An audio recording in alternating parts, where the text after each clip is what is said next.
우리 모두는 다 예수님을 믿고 삽니다. 여러분도 예수 믿고 사시지요? 분명하게 나는 예수 믿고 삽니다 라고 고백하셔야 됩니다.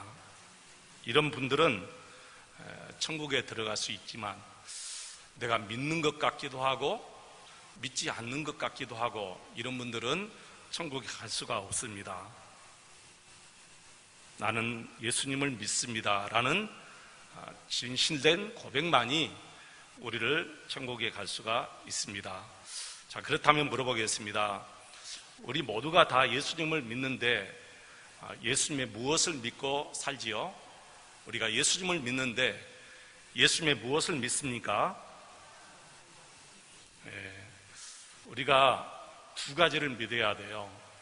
첫째는 우리 예수님께서 나의 죄를 대속하기 위해서 십자가에 달려 죽으시고 3일 만에 부활하셨다라는 것과, 두 번째는 그 예수님께서 내 마음에 지금 오셔서 나와 함께 사신다. 이 두 가지를 믿어야 진짜 예수를 믿는 거예요. 이 두 가지는 우리가 배워서 아는 것이 아니고 성령 우리 하나님께서 우리 마음에 성령으로 역사해서 알게 되는 것입니다.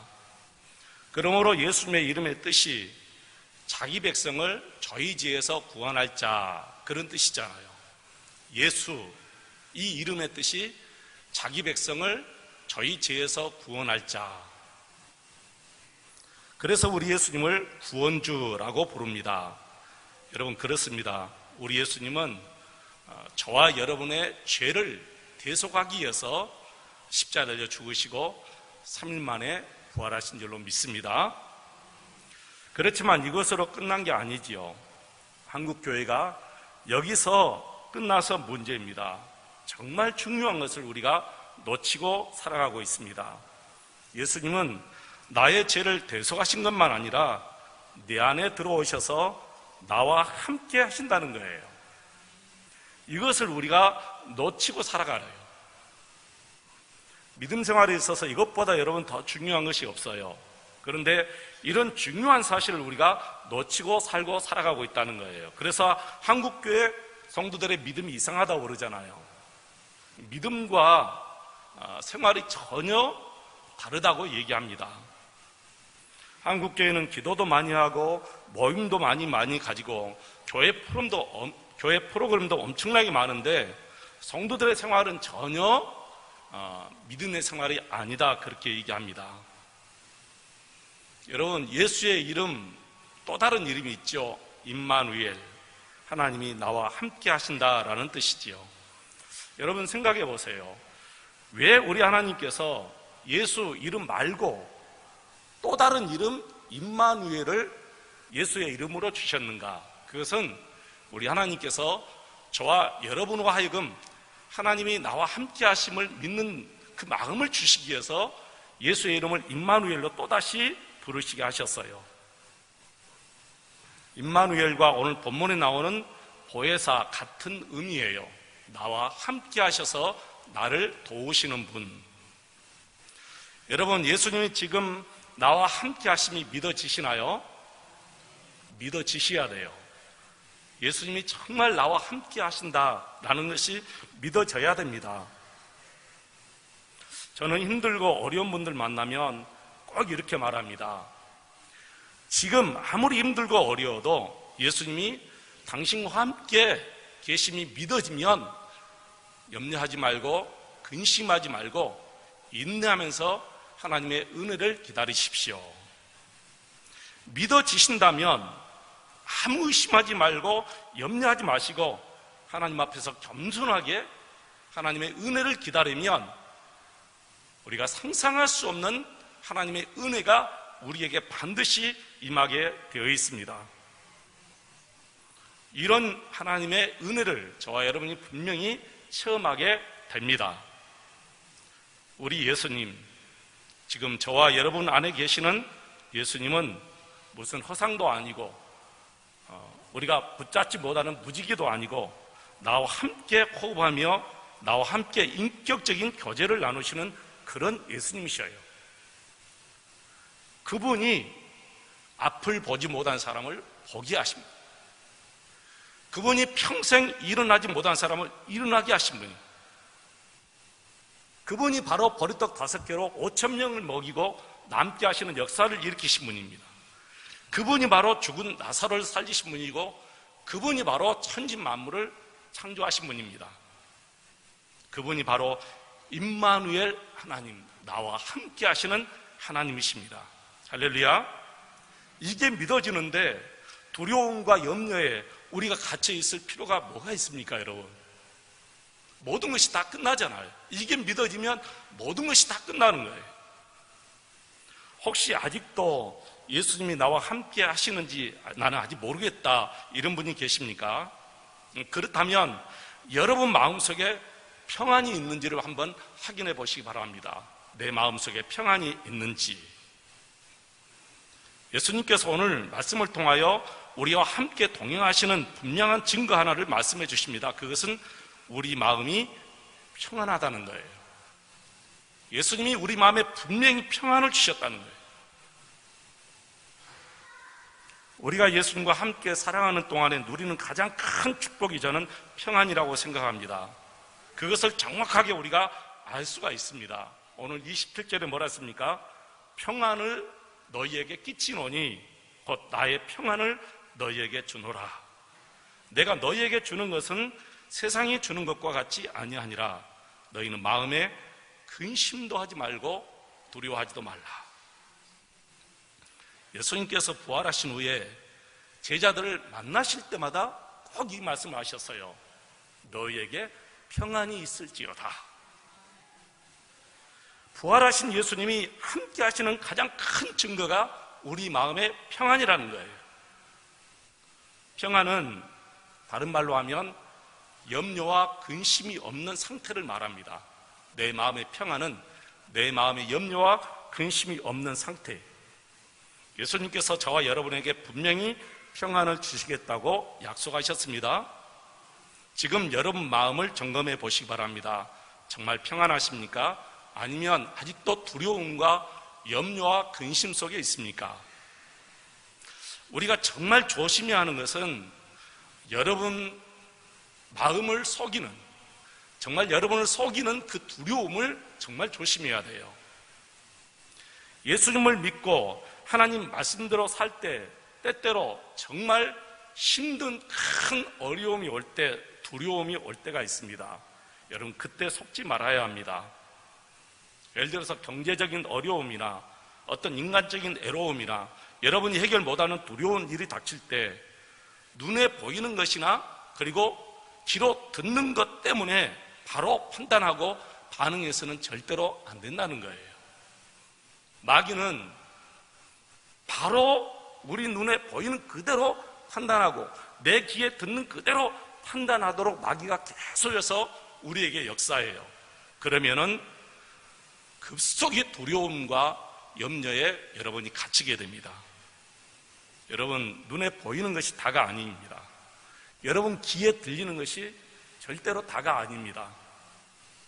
두렵고 염려가 오면 그때 바로 여러분의 감정대로, 여러분의 인간의 생각대로 행동하거나 말하지 마시기 바랍니다. 성령님께 구하시기를 바랍니다. 성령님께서 다 생각나게 하시고 성령님께서 여러분의 마음을 붙잡아 주신다고 분명히 오늘 말씀하셨어요. 성령님께서 내가 지금 너희에게 말한 이 말을 생각나게 해줄 것이다. 실수하지 않도록 여러분에게 지혜를 주시고 마음의 평안을 주실 줄로 믿습니다. 어느 교회 여집사님의 이야기예요. 부부가 맞벌이를 하기 때문에 아이들과 함께 늘 같이 있어주고 대화하는 시간이 전혀 없었답니다. 어느 날 이 여집사님이 일을 마치고 집에 돌아왔는데 그 일자리 딸이 음란 사이트에 들어가서 그 음란한 장면을 보고 있는 것을 엄마가 보았어요. 그 자리에서 이 집사님이 주저앉아 버린 거예요. 너무 충격적으로 놀래가지고. 그리고 아무 생각 없이 이 딸을 정죄하기 시작합니다. 너 미쳤니? 너 이건 도대체 무슨 일이니? 너 지금 타락이니? 하면서 이 딸을 달달 볶으면서 이 딸이 완전히 이상한 아이로 취급해버린 거예요. 아무 생각나지 않았답니다. 근데 이 엄마가 얼마나 무지하게 이 딸을 야단쳤는지 그때 이 딸이 정신적으로 약간 이상하게 돼버린 거예요. 그 집사님이 통곡하면서 이렇게 말했습니다. 제가 딸을 이렇게 만들었습니다. 그 일이 있을 당시에 이 집사님 부부 사이에 사업에 문제가 있었답니다. 형제들 때문에 심각한 갈등이 있었답니다. 그래서 당시 집사님 마음에 은혜도 떠났고 기도도 못했고 사랑도 다 식어졌어요. 그때 딸을 품어주고 바로잡아줄 여유가 전혀 마음속에 없었어요.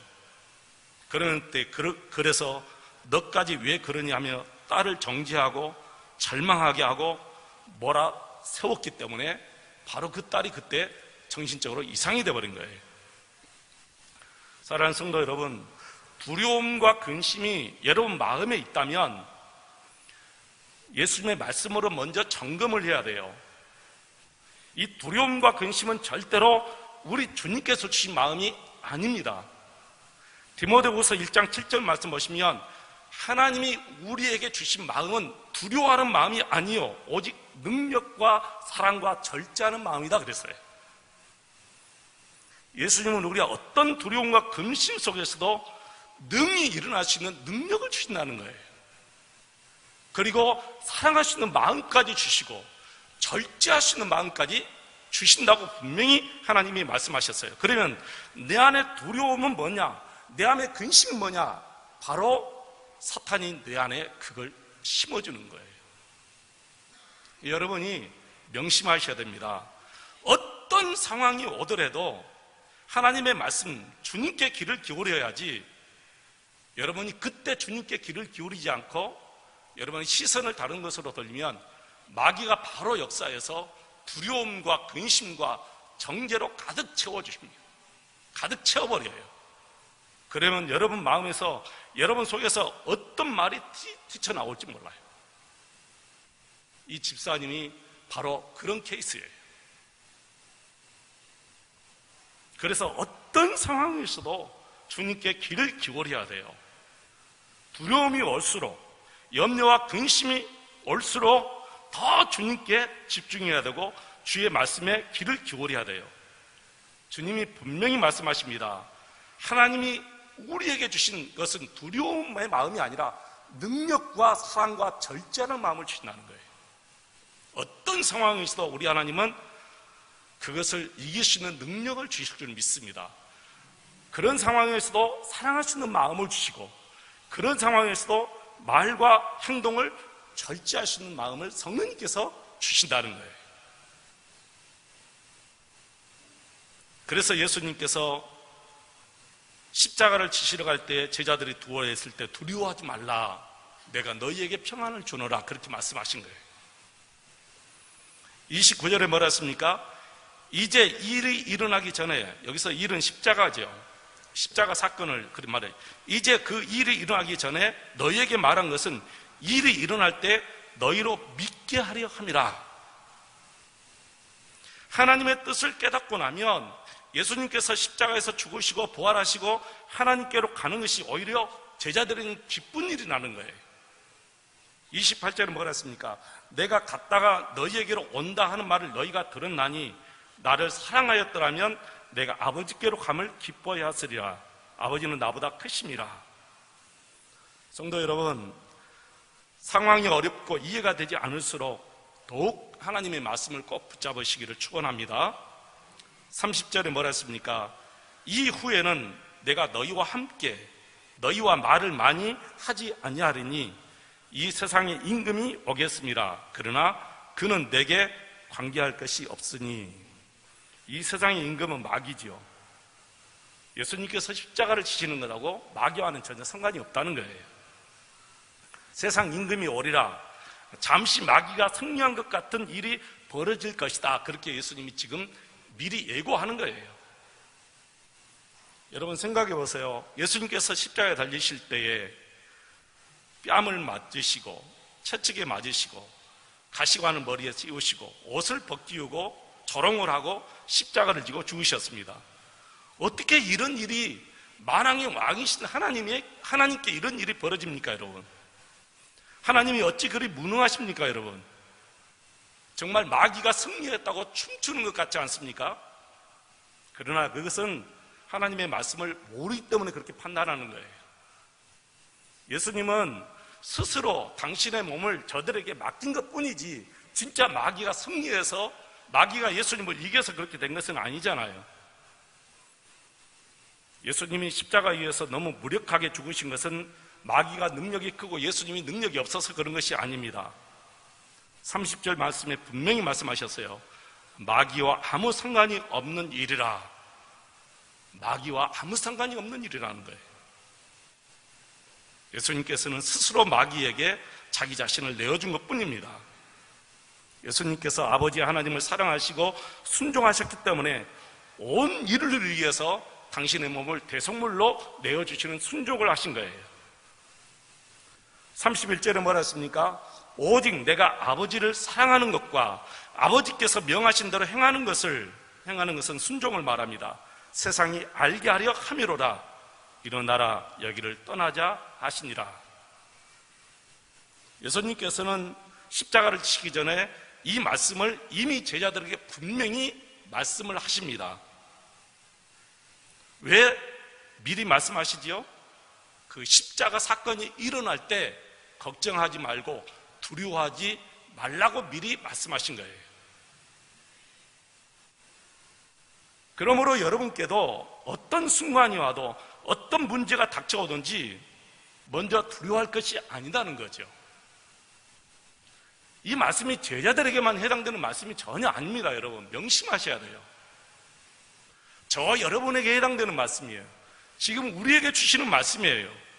예수님이 지금 이 말씀을 먼저 한 이유는 혹 우리에게 이런 엄청난 큰 어려움과 그리고 두려움의 일이 오면 그때 두려워하지 말게 하기 위해서 이 말씀을 먼저 하시는 거예요.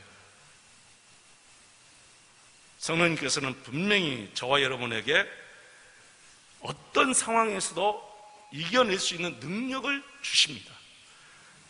어떤 상황에서도 누구든지 사랑할 수 있는 마음을 주신다고 분명히 약속하셨고, 그리고 함부로 말하지 않고 행동하지 않는 절제하는 마음을 주신다고 분명히 디모데후서 1장 7절에서 약속하셨습니다.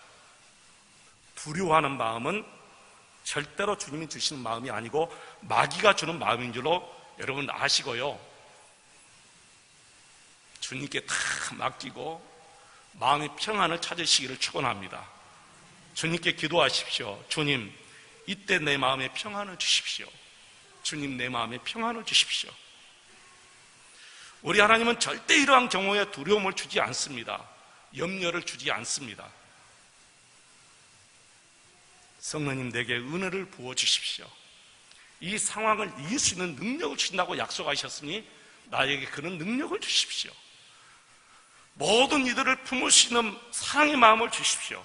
그리고 함부로 정지하거나 말하지 않도록 절제하는 마음을 주십시오. 성령님께서 분명히 주시겠다고 약속하셨기 때문에 저와 여러분이 이렇게 기다리고 기도하면 분명히 성령 하나님께서 저와 여러분에게 이런 마음을 분명히 주십니다. 만약 여러분의 마음이 흥분이 되어서 자녀들을 이상하게 보면서 내 자식이 타락했다, 내 자식은 이제 큰일 났다라고 생각하며 자식을 사랑하지 못하는 것은 다 마귀가 여러분의 마음속에 심어주는 거예요. 속지 마시기를 바랍니다. 우리 마음에 불안을 주는 것은 마귀가 하는 짓입니다. 저는 지금 우리 교회 여러분을 대할 때 전혀 두려움도 없고 염려가 없습니다. 왜 그렇습니까? 성령 하나님께서 함께 하심을 믿기 때문입니다. 설령 우리 교회 시련이 와도 전혀 두려워하지 않을 것입니다.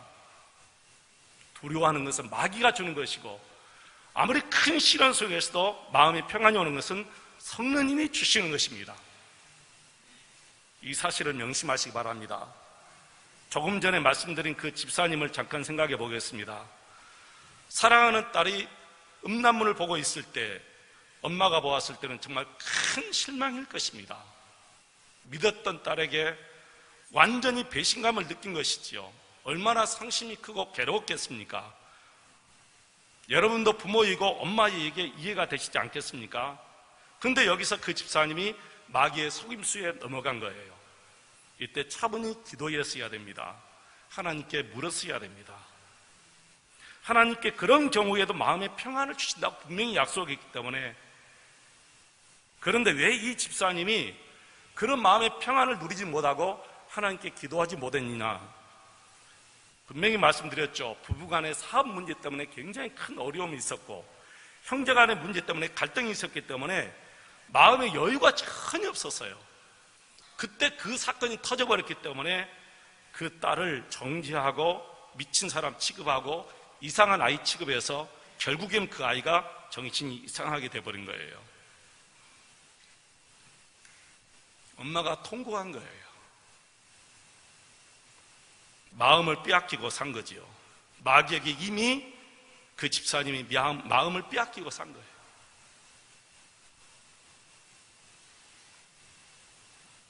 마음을 지키는 것이 얼마나 중요한 것인지 모릅니다, 여러분. 우리가 지킬 것이 정말 많지만은 마음 가장 중요해요. 마음. 여러분의 마음을 지키면서 살아가시기를 축원합니다. 순간순간 정말 예수님이 나와 함께 하신다는 것을 늘 의식하고 예수님을 꾸준히 바라보고 살아가시기를 바랍니다.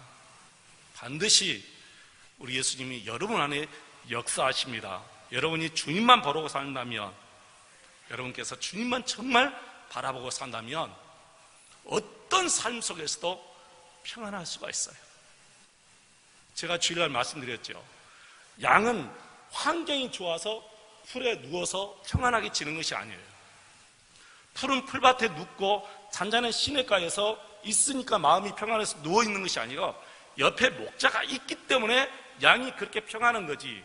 목자가 없으면 푸른 풀밭도 그리고 잔잔한 시냇가도 공포의 자리예요.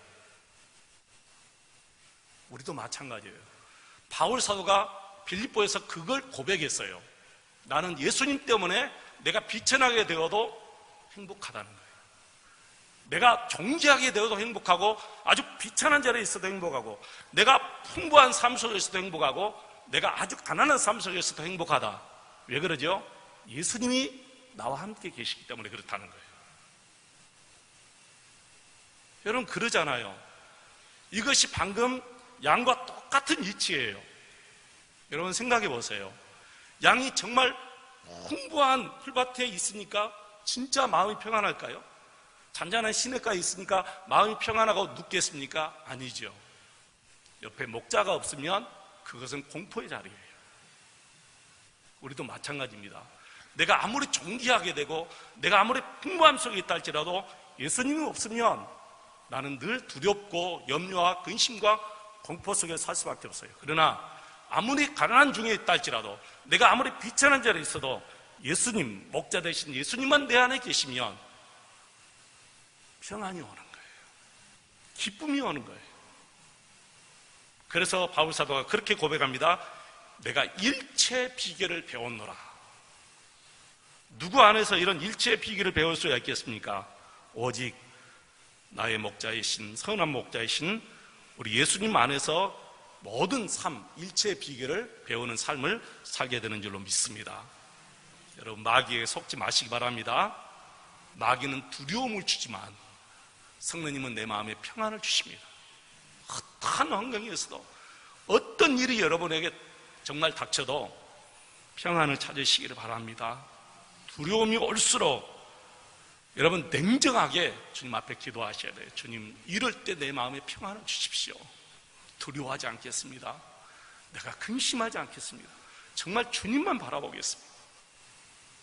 그럴 때 주님께서 여러분에게 여러분이 지금까지 상상하지 못하고 체험하지 못한 풍성한 은혜를 내려주실 줄로 믿습니다.